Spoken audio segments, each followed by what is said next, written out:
Bible ధ్యానములో ఇప్పుడు ఓబద్యా గ్రంథము చదువుకుందాము. ఓబద్యాకు కలిగిన దర్శనము. ఎదోమును గురించి ప్రభువు యెహోవా సెలవిచ్చున్నది. యెహోవా యొద్ద నుండి వచ్చిన సమాచారము మాకు వినబడెను.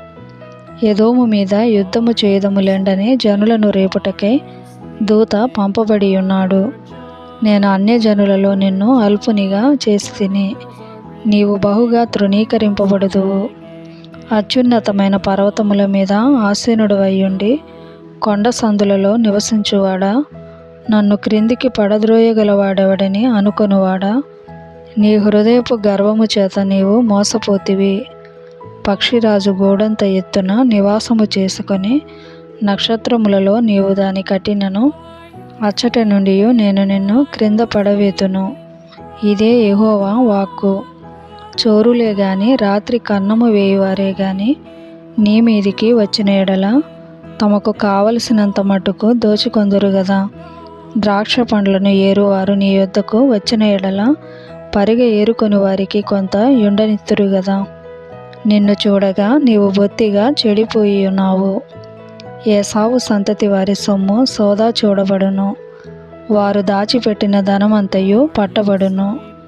నీతో సంధి చేసిన వారు నిన్ను తమ సరిహద్దు వరకు పంపివేయుదురు.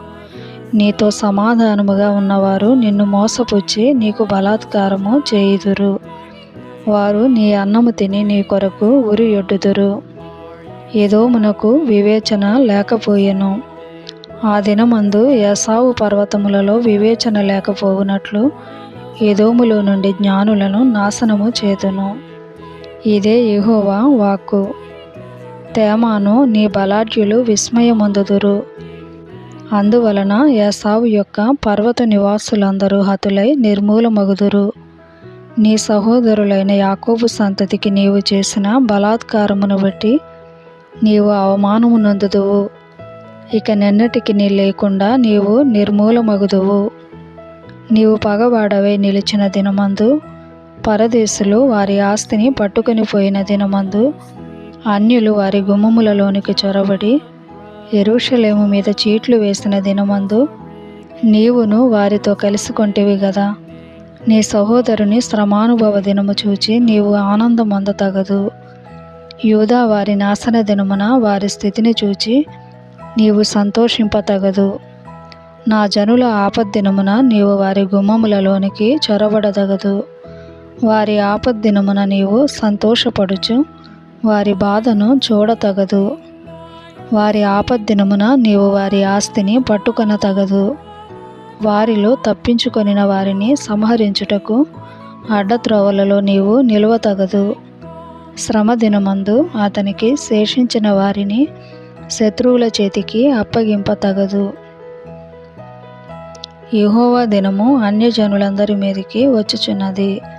అప్పుడు నీవు చేసినట్లే నీకును చేయబడును. నీవు చేసినదే నీ నెత్తి మీదికి వచ్చును. మీరు నా పరిశుద్ధమైన కొండ మీద త్రాగినట్లు అన్యజనులందరూ నిత్యము త్రాగుదురు. తాము ఇక నెన్నడు నుండని వారైనట్లు వారేమియు మిగులకుండా త్రాగుదురు. అయితే సియోను కొండ ప్రతిష్ఠితమగును. తప్పించుకొనిన వారు దాని మీద నివసింతురు. యాకోబు సంతతి వారు తమ స్వాస్థ్యములను స్వతంత్రించుకొందురు. మరియు యాకోబు సంతతి వారు అగ్నియు, యోసేపు సంతతి వారు మంటయు అగుదురు. ఏసావు సంతతి వారిలో ఎవడును తప్పించుకొనకుండా యోసేపు సంతతి వారు వారిలో మండి వారిని కాల్చుదురు. యెహోవా మాట ఇచ్చి ఉన్నాడు. దక్షిణ దిక్కున నివసించువారు ఏసావు యొక్క పర్వతమును స్వతంత్రించుకొందురు.